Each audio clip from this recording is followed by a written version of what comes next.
നമസ്കാരം. 10ാം ക്ലാസ്സിലെ ജീവശാസ്ത്രം 1ാമത്തെ അധ്യായം അറിയാനും പ്രതികരിക്കാനും, സെൻസേഷൻസ് ആൻഡ് റെസ്പോൺസസ്. ഈ അധ്യായവുമായി ബന്ധപ്പെട്ട് ചില ആശയങ്ങൾ മാത്രമാണ് നമ്മൾ കഴിഞ്ഞ ക്ലാസ്സിൽ പറഞ്ഞത്. നമ്മൾ മനസ്സിലാക്കിയ ആ ആശയങ്ങൾ ഒന്ന് ഓർത്തു നോക്കാം. നമ്മൾ ആദ്യം പറഞ്ഞത് ശരീരത്തിലുള്ള ഗ്രാഹികളെക്കുറിച്ചാണ്, റിസപ്റ്റേഴ്സ്. നമ്മുടെ ശരീരത്തിലേക്ക് വരുന്ന ഉദ്ദീപനങ്ങളെ അല്ലെങ്കിൽ സ്റ്റിമുലസിനെ സ്വീകരിക്കുകയും ബ്രെയിനിലേക്ക് അയക്കാൻ പര്യാപ്തമാക്കുകയും ചെയ്യുന്ന സെൽസ് അല്ലെങ്കിൽ കോശങ്ങളാണ് ഈ റിസപ്റ്റേഴ്സ്. രണ്ടാമത് നമ്മൾ പറഞ്ഞത് ഹ്യൂമൻ നെർവസ് സിസ്റ്റം, മനുഷ്യൻ്റെ നാഡീവ്യവസ്ഥയെക്കുറിച്ചാണ്. ഹ്യൂമൻ നെർവസ് സിസ്റ്റത്തിൻ്റെ പ്രധാനപ്പെട്ട ഭാഗങ്ങൾ, ഏറ്റവും മുകളിൽ ടോപ്പ് മോസ്റ്റ് പാർട്ടായി ബ്രെയിനുണ്ട്, മസ്തിഷ്കം. അവിടെ നിന്ന് താഴേക്ക് എക്സ്റ്റെൻഡ് ചെയ്തിരിക്കുന്ന, താഴേക്ക് വന്നിരിക്കുന്ന സ്പൈനൽ കോഡ് അല്ലെങ്കിൽ സുഷുമ്ന. ഈ രണ്ട് ഭാഗങ്ങളിൽ നിന്നും പുറത്തേക്ക് ശാഖകൾ പോലെ വരുന്ന നെർവ്സ് അല്ലെങ്കിൽ നാഡികൾ, brain, spinal cord and nerves, മസ്തിഷ്കവും സുഷുമ്നയും നാഡികളും. നമ്മൾ പിന്നീട് പറഞ്ഞ ഒരു കൺസെപ്റ്റ് നാഡീവ്യവസ്ഥയുടെ അല്ലെങ്കിൽ ഹ്യൂമൻ നെർവസ് സിസ്റ്റത്തിൻ്റെ ഏറ്റവും അടിസ്ഥാന ഘടകങ്ങളാണ്. അതായത് നാഡീവ്യവസ്ഥയ്ക്ക് ഘടന നൽകുന്ന നമ്മുടെ കോശങ്ങൾ, ആ സെൽസിനെ, കോശങ്ങളെ വിളിക്കുന്ന പേരാണ് ന്യൂറോൺ അല്ലെങ്കിൽ നെർവ് സെൽ. ഇത്രയും പ്രാഥമിക ആശയങ്ങളാണ് നമ്മൾ കഴിഞ്ഞ ക്ലാസ്സിൽ ഗ്രഹിച്ചത്. ഇനി നമ്മൾ ഈ ക്ലാസ്സിൽ ഈ ന്യൂറോണിൻ്റെ സ്ട്രക്ചർ ആൻഡ് ഫങ്ഷൻ, ന്യൂറോണിൻ്റെ ഘടനയും ധർമ്മവും ആണ് മനസ്സിലാക്കാൻ പോകുന്നത്. ക്ലാസ് തുടങ്ങുന്നതിന് മുമ്പ് ചില പ്രധാനപ്പെട്ട കാര്യങ്ങൾ നിങ്ങൾ തയ്യാറാക്കി വയ്ക്കണം. ഒന്ന്, നോട്ട്ബുക്ക് വേണം, പേന വേണം, പെൻസിൽ വേണം.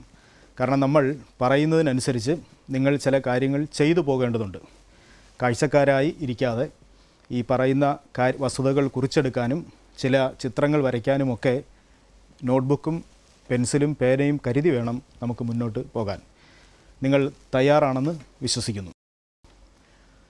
ആദ്യം നമുക്ക് നാഡീവ്യവസ്ഥയുടെ നെർവസ് സിസ്റ്റത്തിൻ്റെ ഏറ്റവും ബേസിക് സ്ട്രക്ചറൽ യൂണിറ്റ്, ഏറ്റവും അടിസ്ഥാന നിർമ്മാണ ഘടകങ്ങൾ ആയ ന്യൂറോണിൻ്റെ സ്ട്രക്ചർ ഒന്ന് പരിശോധിക്കാം. പാഠപുസ്തകത്തിലെ 9ാമത്തെ പേജിൽ ഇല്യൂസ്ട്രേഷൻ 1.2, ചിത്രീകരണം 1.2, ആ ചിത്രമാണ് ന്യൂറോണിൻ്റെ ഘടന മനസ്സിലാക്കാൻ നമുക്ക് തന്നിരിക്കുന്നത്. ചിത്രീകരണം ശ്രദ്ധിച്ചാൽ നമുക്ക് മനസ്സിലാവും, സാധാരണ പോലെയുള്ള ഒരു കോശത്തിൻ്റെ രൂപമല്ല ന്യൂറോണിന് ഉള്ളത്. അതുകൊണ്ട് നമ്മൾ ആദ്യം ചെയ്യുന്ന ഒരു പ്രവൃത്തി, നിങ്ങൾ ന്യൂറോണിൻ്റെ ഒരു ചിത്രം വരയ്ക്കാൻ ശ്രമിക്കുക എന്നുള്ളതാണ്. ന്യൂറോണിൻ്റെ ചിത്രം വരയ്ക്കാൻ വളരെ എളുപ്പമാണ്. നിങ്ങൾക്ക് ഈ കാണുന്ന ചിത്രം കണ്ടുകൊണ്ട് വരയ്ക്കാൻ കഴിയും. ഒരു വെള്ളത്തുള്ളി മുകളിൽ നിന്ന് ഏതെങ്കിലും പ്രതലത്തിലേക്ക് വീഴുമ്പോൾ തെറിച്ചു പോകുന്നത് പോലെയുള്ള ഒരു തുടക്കഭാഗം, പിന്നീട് അതിൽ നിന്നൊരു തുള്ളി ഒഴുകി മുന്നോട്ട് പോകുന്നത് പോലെ മറ്റൊരു നീളം കൂടിയ ഭാഗം, ഇങ്ങനെ വളരെ വളരെ ലഘുവായ ഒരു ഘടനയാണ് ന്യൂറോണിനുള്ളത്. അതുകൊണ്ട് നിങ്ങൾ ഈ കാണുന്ന ചിത്രം ഒന്ന് വരച്ചെടുക്കാൻ ശ്രമിക്കൂ. ചിത്രം വരച്ച് ചില ഭാഗങ്ങൾ അടയാളപ്പെടുത്തിയാണ് നമ്മൾ മുന്നോട്ട് പോകുന്നത്. വരയ്ക്കാനുള്ള ഒരു മാർഗം നിങ്ങൾ കാണുന്നുണ്ട്, അതിനനുസരിച്ച് പേപ്പറിൽ വരച്ചെടുത്താൽ മതി.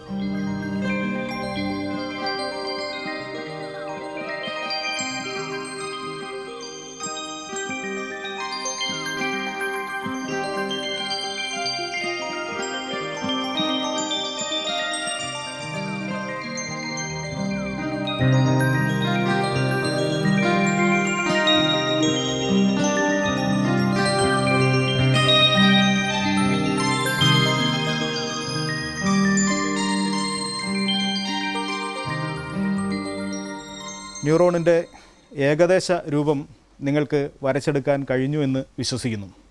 നമുക്ക് ന്യൂറോണിൻ്റെ സ്ട്രക്ചറൽ ഡീറ്റെയിൽസിലേക്ക് പോകാം. അപ്പോൾ നിങ്ങൾക്കൊരു തലക്കെട്ട് കൊടുക്കാം, ദി സ്ട്രക്ചർ ഓഫ് ന്യൂറോൺ, ന്യൂറോണിൻ്റെ ഘടന, structure of neuron or nerve cell, ന്യൂറോണിൻ്റെ ഘടന. വരച്ച ചിത്രീകരണവും നിങ്ങൾ ഈ കാണുന്ന ചിത്രവും തമ്മിലൊന്ന് തട്ടിച്ചു നോക്കൂ. ആ ചിത്രീകരണത്തിൽ നമ്മൾ മുമ്പ് പറഞ്ഞതുപോലെ വികസിച്ചിരിക്കുന്ന ഒരു ഭാഗമുണ്ട്, ആൻ എക്സ്പാൻഡഡ് പോർഷൻ. സാധാരണ നമ്മൾ കാണുമ്പോൾ ഒരു സെല്ലിൻ്റെ ഘടനയോട്, സെല്ലിൻ്റെ സ്ട്രക്ചറിനോട് സിമിലറായ ഒരു ഭാഗം, and that part is called the cell body. ഏറ്റവും നന്നായി വികസിച്ചിരിക്കുന്ന, എക്സ്പാൻഡ് ചെയ്തിരിക്കുന്ന ആ പോർഷനെ നമ്മൾ സെൽ ബോഡി എന്നാണ് വിളിക്കുന്നത്. So the expanded portion of the neuron which includes all the basic features of A cell. സാധാരണ നമ്മളൊരു ടിപ്പിക്കൽ സെല്ലിൻ്റെ സ്ട്രക്ചർ പറയുമ്പോൾ ആ സ്ട്രക്ചറിനകത്തുള്ള മുഴുവൻ വസ്തുവും, ഉദാഹരണത്തിന് ന്യൂക്ലിയസിനെ ചുറ്റിക്കൊണ്ട് സൈറ്റോപ്ലാസം, സൈറ്റോപ്ലാസത്തിനെ പൊതിഞ്ഞുകൊണ്ട് സെൽ മെംബ്രെയിൻ. ഒന്നുകൂടി പറയാം, ഒരു സാധാരണ സെല്ലിലുള്ള എല്ലാ വസ്തുക്കളും, ന്യൂക്ലിയസ് അല്ലെങ്കിൽ മർമ്മം, സൈറ്റോപ്ലാസം അല്ലെങ്കിൽ കോശദ്രവ്യം, സെൽ മെംബ്രെയിൻ അല്ലെങ്കിൽ കോശസ്തരം, ഇത്രയും ഭാഗം കാണാവുന്ന ആ എക്സ്പാൻഡഡ് പോർഷനെ വിളിക്കുന്ന പേരാണ് സെൽ ബോഡി അല്ലെങ്കിൽ കോശ ശരീരം. അപ്പോൾ നിങ്ങൾ വരച്ച ആ ചിത്രത്തിന് നേരെ, ആ എക്സ്പാൻഡഡ് പോർഷന് നേരെ ഒരു വരയിട്ട് സെൽ ബോഡി അല്ലെങ്കിൽ കോശ ശരീരം എന്ന് അടയാളപ്പെടുത്താം. അടയാളപ്പെടുത്തിയല്ലോ. തുടർന്ന് നമുക്ക് ആ ഭാഗത്തുള്ള മറ്റു ചില സവിശേഷതകൾ കൂടി പരിശോധിക്കാം. യഥാർത്ഥത്തിൽ സെൽ ബോഡി അല്ലെങ്കിൽ കോശ ശരീരം എന്ന് പറയുന്ന ആ ഭാഗത്തു നിന്ന് we can see numerous expanded portions or cytoplasmic extensions. കുറേ വളർച്ചകൾ നമുക്ക് കാണാൻ പറ്റും. അവിടെയുള്ള സൈറ്റോപ്ലാസം ചില നേരിയ ശാഖകളായി, ബ്രാഞ്ചുകളായി മാറിയിരിക്കുന്നു. ഈ സെൽ ബോഡി അല്ലെങ്കിൽ കോശ ശരീരത്തിൻ്റെ ഇത്തരത്തിലുള്ള ബ്രാഞ്ചസിനെ, സെൽ ബോഡിയിൽ നിന്ന് നേരിട്ട് പുറപ്പെടുന്ന ബ്രാഞ്ചസിനെ വിളിക്കുന്ന പേരാണ് ഡെൻഡ്രോൺ. നമുക്ക് ആ ചിത്രീകരണത്തിൽ കാണാം, സെൽ ബോഡിയിൽ നിന്ന് അല്ലെങ്കിൽ കോശ ശരീരത്തിൽ നിന്ന് പുറത്തേക്ക് പോകുന്ന നേരിയ ശാഖകൾ അല്ലെങ്കിൽ ബ്രാഞ്ചസ്. ആ ബ്രാഞ്ചസിനെ നമ്മൾ പൊതുവിൽ പറയുന്ന പേര് ഡെൻഡ്രോൺ എന്നാണ്. ഡെൻഡ്രോൺ, അതിന് നേരെ നിങ്ങൾ അടയാളപ്പെടുത്തണം ഡെൻഡ്രോൺ. ഈ ഡെൻഡ്രോൺ എന്ന ബ്രാഞ്ചിൻ്റെ മറ്റൊരു പ്രധാനപ്പെട്ട പ്രത്യേകത, സെൽ ബോഡിയിൽ നിന്ന് പുറപ്പെടുന്ന ഷോർട്ട് ഫിലമെൻസ് ആണിവ, നീളം കുറഞ്ഞ തന്തുക്കളാണിവ. തന്തുക്കൾ എന്ന് പറഞ്ഞാൽ സാധാരണ ഇഴ പോലെ, നൂല് പോലെ വളരെ നേരിയ ഘടനകളാണ്. അപ്പോൾ ഷോർട്ട് ഫിലമെൻസിനെ വിളിക്കുന്ന പേരാണ് ഡെൻഡ്രോൺസ്. അടയാളപ്പെടുത്തിയല്ലോ. ആ ഓരോ ഡെൻഡ്രോണിനും എന്ത് സംഭവിക്കുന്നു? ഡെൻഡ്രോണിൽ നിന്ന് പുറത്തേക്ക് വീണ്ടും ശാഖകൾ ഉണ്ടാവുന്നു. ഡെൻഡ്രോൺസ് റീബ്രാഞ്ച്. ഇങ്ങനെ വന്ന ഡെൻഡ്രോണുകൾ വീണ്ടും ശാഖകളായി മാറുന്നു. ആ ബ്രാഞ്ചസിനെ നമ്മൾ വിളിക്കുന്ന പേര് ഡെൻഡ്രൈറ്റ്സ് എന്നാണ്. അപ്പോൾ ഡെൻഡ്രോണിൻ്റെ ബ്രാഞ്ചസാണ് ഡെൻഡ്രൈറ്റ്സ്. നമ്മൾ പൊതുവിൽ പറയുമ്പോൾ cell body contains the nucleus, cytoplasm and cell membrane, and this cell body has numerous extensions. There are short extensions and long extensions. Short extensions are called dendrons. നീളം കുറഞ്ഞ ഫിലമെൻസിനെ വിളിക്കുന്ന പേരാണ്, തന്തുക്കളെ വിളിക്കുന്ന പേരാണ് ഡെൻഡ്രോൺസ്. ഡെൻഡ്രോൺസിൻ്റെ ശാഖകളെ, ബ്രാഞ്ചസിനെ വിളിക്കുന്ന പേരാണ് ഡെൻഡ്രൈറ്റ്സ്. അപ്പോൾ നമ്മൾ സെൽ ബോഡി അടയാളപ്പെടുത്തി, കോശ ശരീരം അടയാളപ്പെടുത്തി, ഡെൻഡ്രോൺ അടയാളപ്പെടുത്തി, ഡെൻഡ്രൈറ്റ്സ് അടയാളപ്പെടുത്തി. ഇനി ആ സെൽ ബോഡിയിൽ നിന്ന് പുറത്തേക്ക് പോകുന്ന വളരെ നീളത്തിലുള്ള തന്തുക്കൾ, ലോങ് ഫിലമെൻറ്റ്. ഒരു ലോങ് ഫിലമെൻ്റാണ് നമ്മൾ ചിത്രത്തിൽ കാണുന്നത്. ആ ലോങ് ഫിലമെൻറ്റിനെ വിളിക്കുന്ന പേര് ആക്സോൺ എന്നാണ്. Long filament emerging from the cell body. കോശ ശരീരത്തിൽ നിന്ന് പുറപ്പെടുന്ന ഏറ്റവും നീളം കൂടിയ തന്തു, അതിനെ വിളിക്കുന്ന പേര് ആക്സോൺ എന്നാണ്. ചിത്രത്തിൽ ഒരു കാര്യം കൂടി നമുക്ക് വ്യക്തമാകും. ഈ ആക്സോൺ ദൂരേക്ക് ചെന്നിട്ട് അല്പം നീളത്തിലേക്ക് പോയിട്ട് വീണ്ടും ബ്രാഞ്ചസായി മാറും. Further branches of axons. Axons branch form further filaments and those filaments are called axonites. ആക്സോണിൻ്റെ ശാഖകളെ വിളിക്കുന്ന പേരാണ് ആക്സോണൈറ്റ്സ്. അപ്പോൾ ഇലോങ്ങേറ്റഡ് ഫിലമെൻറ്റിൻ്റെ പേര് ആക്സോൺ, അത് അടയാളപ്പെടുത്തണം. വീണ്ടും ആക്സോണിൻ്റെ ബ്രാഞ്ചസ്, ആക്സോണുകളുടെ ശാഖകൾ, അവരെ നമ്മൾ ആക്സോണൈറ്റ്സ് എന്ന് അടയാളപ്പെടുത്തും. ആക്സോണൈറ്റുകൾ. ഇനി എന്താണ്? ഈ ആക്സോണൈറ്റുകൾ ഓരോന്നും വളരെ ചെറിയ ചില ഭാഗങ്ങൾ, മുഴ പോലുള്ള ഭാഗങ്ങൾ, നമ്മൾ നോക്കിയാൽ നമ്മുടെ ബസ്സിൻ്റെ ഈ ഗിയറിൻ്റെയൊക്കെ ടിപ്പ് പോലെ നോബ് ലൈക്ക് സ്ട്രക്ചർ, മുഴ പോലുള്ള ഭാഗങ്ങൾ ആയി മാറും. Each axonite ends in a knob like structure. ഓരോ ആക്സോണൈറ്റും ഒരു മുഴ പോലുള്ള ഭാഗത്ത് അവസാനിക്കും. We can call the tip of each axonite. നമുക്കതിനെ ആക്സോണൈറ്റിൻ്റെ ടിപ്പായി പറയാം. ആക്സോണൈറ്റിൻ്റെ ആ ടിപ്പിനൊരു പേരുണ്ട്. പേര് സിനാപ്റ്റിക് നോബ് എന്നാണ്. Synaptic knob. അപ്പോൾ നിങ്ങൾ വരച്ച ചിത്രത്തിനകത്ത് ആക്സോണൈറ്റിൻ്റെ ടിപ്പിൽ അഗ്രഭാഗത്ത് മുഴ പോലെ കാണുന്ന ആ ഭാഗത്തിനെ പേരടയാളപ്പെടുത്തണം സിനാപ്റ്റിക് നോബ്. ഈ സിനാപ്റ്റിക് എന്ന വാക്ക് നമ്മൾ പിന്നീട് ആവർത്തിക്കുന്നുണ്ട്. സിൻ എന്ന വാക്ക് ഗ്രീക്ക് വാക്കാണ്, സൂചിപ്പിക്കുന്നത് കൂട്ടിച്ചേർക്കുന്നത് എന്നാണ്. അപ്പോൾ അത്തരത്തിലുള്ള അർത്ഥത്തിലാണ് അതിനെ സിന്തസിസ് എന്ന് കേട്ടിട്ടുണ്ടായിരിക്കുമല്ലോ, ഫോട്ടോ സിന്തസിസ് എന്നൊക്കെ പറയുന്ന പോലെ. അപ്പോൾ ഏറ്റവും അവസാനത്തെ ആ ടിപ്പിനെ നമ്മൾ സിനാപ്റ്റിക് നോബ് എന്ന് വിളിക്കും. ഇപ്പോൾ ന്യൂറോണിൻ്റെ ബേസിക് സ്ട്രക്ചറൽ ഡീറ്റെയിൽസ് ഇത്രയുമാണ്. ഒന്നുകൂടെ നമുക്കൊന്ന് ഓർത്തു നോക്കാം. നിങ്ങളുടെ ചിത്രീകരണത്തിൽ ഇടത്തെ അറ്റത്ത് നിന്ന് വലത്തെ അറ്റത്തോട്ട് പറഞ്ഞു പോയാൽ ഡെൻഡ്രൈറ്റ്സ്, പിന്നീട് ഡെൻഡ്രോൺ, സെൽ ബോഡി കോശശരീരം, ആക്സോൺ, ആക്സോണൈറ്റ്, ഏറ്റവും അവസാനം വരുമ്പോഴത്തേക്കും സിനാപ്റ്റിക് നോബ്. ഇതാണ് ഒരു ന്യൂറോണിൻ്റെ basic structure. The basic structure of neuron includes dendrites, dendrons, cell body, axon, axonites and synaptic knob. Synaptic നോബിൽ അവസാനിക്കുന്ന ഭാഗം വരെയാണ് യഥാർത്ഥത്തിൽ ഒരു ന്യൂറോൺ അല്ലെങ്കിൽ നെർവ് സെൽ. നമ്മുടെ ചിത്രീകരണത്തിൽ ഡെൻഡ്രൈറ്റിൽ തുടങ്ങി സിനാപ്റ്റിക് നോബിൽ അവസാനിക്കുന്നത് വരെയാണ് യഥാർത്ഥത്തിലൊരു ന്യൂറോൺ അല്ലെങ്കിൽ നെർവ് സെൽ. നമ്മുടെ പാഠപുസ്തകത്തിൽ ഈ ന്യൂറോൺ ചിത്രീകരണത്തിൽ ന്യൂറോണിൻ്റെ ചിത്രം തന്നിരിക്കുന്നതിൽ കൂട്ടിച്ചേർത്ത് മറ്റൊരു സെല്ലിനെ കൂടി കാണിച്ചിട്ടുണ്ട്. യഥാർത്ഥത്തിൽ അത് ന്യൂറോണിൻ്റെ ഭാഗമാണോ എന്ന് ചോദിച്ചാൽ അല്ല, അത് തീർത്തും മറ്റൊരു സെല്ലാണ്, വേറൊരു കോശമാണ്. ചിത്രീകരണത്തിൽ കാണാം. ആ സെല്ലിനെ ഷ്വാൻ സെൽ എന്നാണ് വിളിക്കുന്നത്. Schwann cell. ന്യൂറോണിൻ്റെ ഘടന പറയുമ്പോൾ ഷ്വാൻ സെൽ എന്നത് ന്യൂറോണിനെ ചുറ്റിപ്പിടിച്ചിരിക്കുന്ന മറ്റൊരു കോശമാണ്. ആ സെല്ലിനെക്കുറിച്ച് നമ്മൾ പിന്നീട് വിശദമായിട്ട് പറയും. ന്യൂറോണിൻ്റെ പ്രധാനപ്പെട്ട ഭാഗങ്ങൾ, പാർട്സ് ഓഫ് ന്യൂറോൺ മനസ്സിലാക്കിയ സ്ഥിതിക്ക് ഈ ഓരോ ഭാഗവും നിർവഹിക്കുന്ന പ്രധാനപ്പെട്ട ധർമ്മങ്ങൾ എന്താണെന്ന് നോക്കാം. The functions of the parts of neuron. What are the functions of each part of neuron? ന്യൂറോണിൻ്റെ ഓരോ ഭാഗവും നിർവഹിക്കുന്ന ധർമ്മങ്ങൾ. അപ്പോൾ നിങ്ങൾക്ക് ബുക്കിലൊരു ഹെഡിങ് കൊടുക്കാം, functions of each part of a neuron. ന്യൂറോണിൻ്റെ ഓരോ ഭാഗവും നിർവഹിക്കുന്ന ധർമ്മങ്ങൾ. നിങ്ങൾ ചിത്രത്തിൽ കാണുന്നത് പോലെ ഒരു ന്യൂറോണിൻ്റെ ഇടത്തെ അറ്റം ഡെൻഡ്രൈറ്റ് എന്ന ഭാഗത്തിലാണല്ലോ തുടങ്ങുന്നത്. വലത്തെ അറ്റം ഈ സിനാപ്റ്റിക് നോബിൽ അവസാനിക്കും. ഈ ന്യൂറോണിൻ്റെ പ്രധാനപ്പെട്ട ജോലി ഒറ്റ വാക്കിൽ പറയുകയാണെങ്കിൽ ഇമ്പൾസ് ട്രാൻസ്മിഷൻ.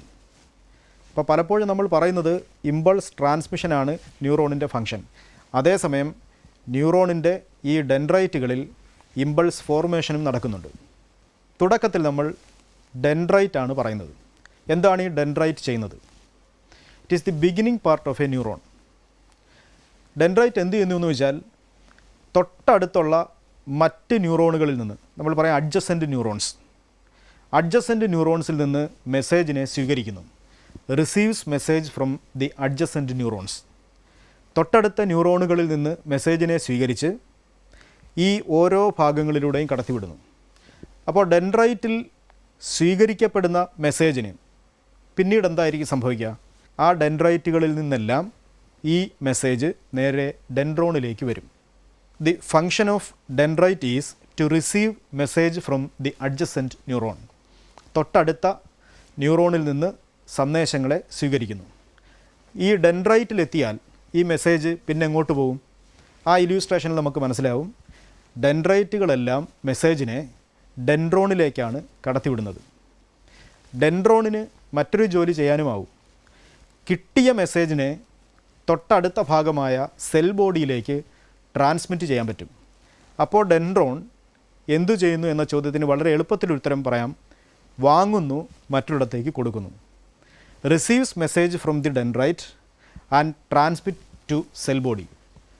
അല്ലേ, ഡെൻഡ്രൈറ്റിൽ നിന്ന് മെസ്സേജ് സ്വീകരിച്ചതിന് ശേഷം സെൽ ബോഡിയിലേക്ക് അയക്കുന്നു, കോശ ശരീരത്തിലേക്ക് അയക്കുന്നു.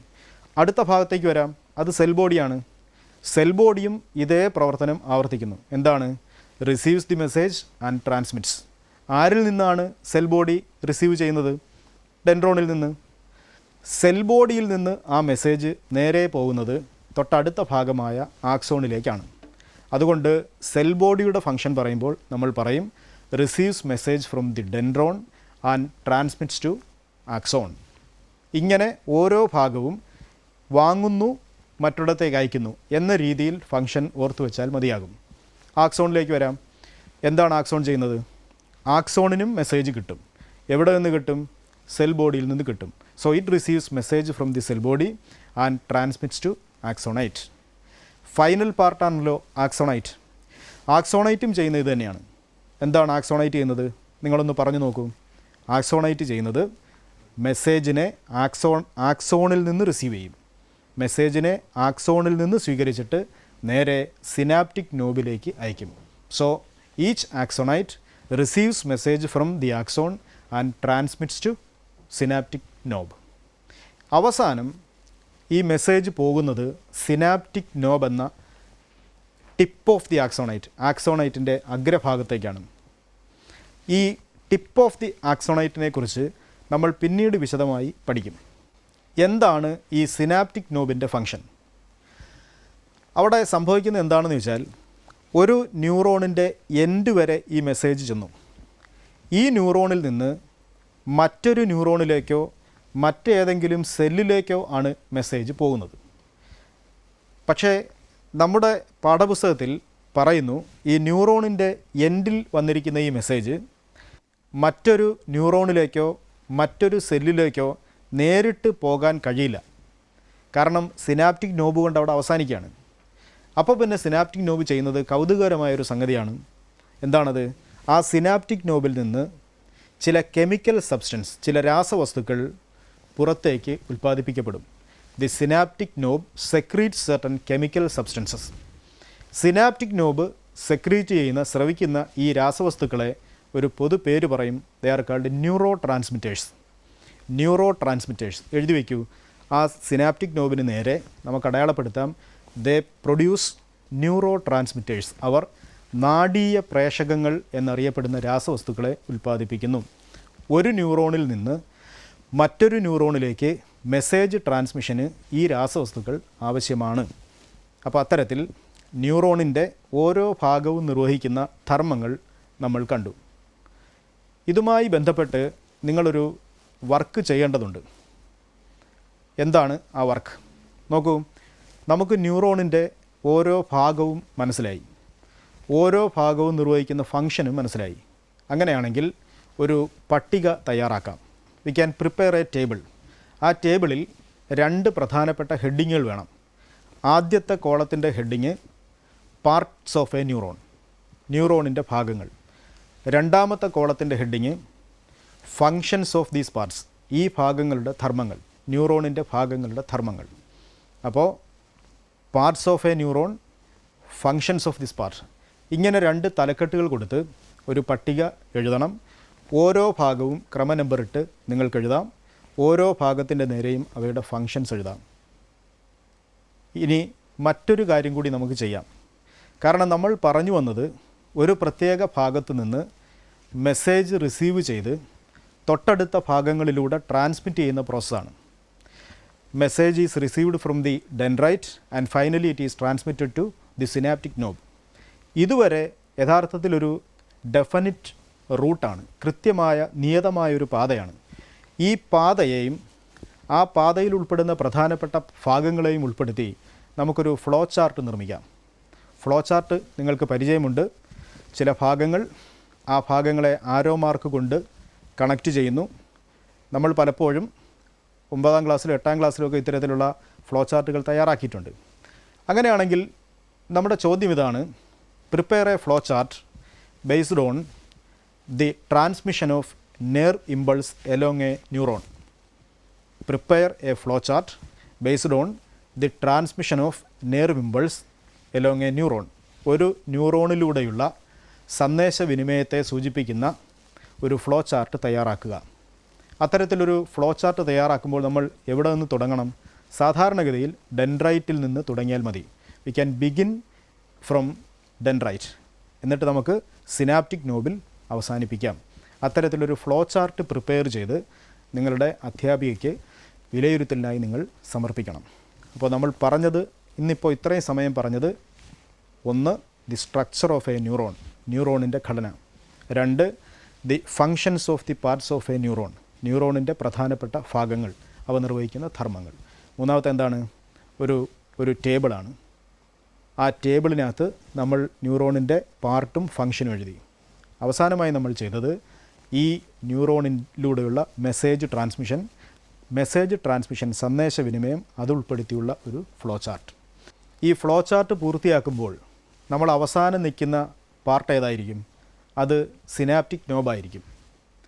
നമ്മൾ കരുതും ഈ സിനാപ്റ്റിക് നോബിൽ വന്ന് മെസ്സേജ് അവസാനിക്കുമെന്ന്. അല്ല, നമ്മൾ മുന്നേ പറഞ്ഞു, സിനാപ്റ്റിക് നോബിൽ നിന്ന് പുറത്തേക്ക് സ്രവിക്കപ്പെടുന്ന ഈ ന്യൂറോ ട്രാൻസ്മിറ്റേഴ്സ് ഉണ്ടല്ലോ, ദോസ് കെമിക്കൽ സബ്സ്റ്റൻസ്, ഈ കെമിക്കൽ സബ്സ്റ്റൻസ് വീണ്ടും മറ്റേതെങ്കിലും സെല്ലിലേക്ക് പോകും. ചിലപ്പോൾ മറ്റൊരു ന്യൂറോൺ ആയിരിക്കും, അല്ലെങ്കിൽ മറ്റേതെങ്കിലും ഒരു സെല്ലായിരിക്കും. നമ്മൾ അതുമായി ബന്ധപ്പെട്ട കാര്യങ്ങൾ പിന്നീട് വിശദമായി പഠിക്കും.